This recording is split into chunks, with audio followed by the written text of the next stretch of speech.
আসসালামু আলাইকুম, আমি শুভ হাসান ময়মনসিংহ থেকে ভিডিওগুলো বানাচ্ছি। আপনারা জানেন তো মামার সাথে আমার দেখা হয়ে গিয়েছে গাঙ্গিনাপাড় রেল স্টেশনে। তো মামার চুলগুলো অনেক লম্বা লম্বা ছিল, মোজগুলো অনেক লম্বা লম্বা ছিল, আর হাতের পায়ের নখের অবস্থা খুবই খারাপ ছিল। আমি অনেক কষ্ট করে চুলটা কাটছি, মোজগুলো কেটে দিয়েছি।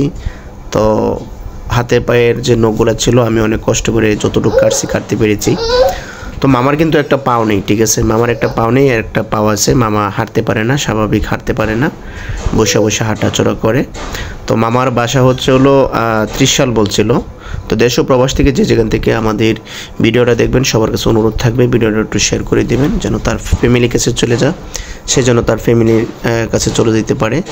আপনারা আমাকে একটু সহযোগিতা করবেন। এইগুলো ভিডিও অনেক কষ্টের ভিডিও। তো আপনারা জানেন আমি অনেক পরিশ্রম করতেছি।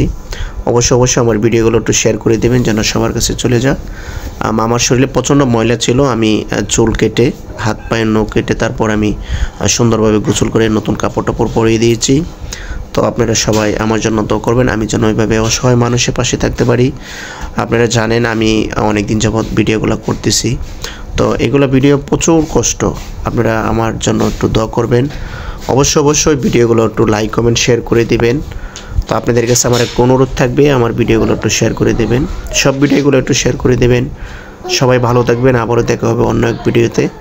চুল কাটার পরে মামা বলতেছে আলহামদুলিল্লাহ আমার অনেক ভালো লাগতেছে, অনেক হাসি খুশি করতেছে।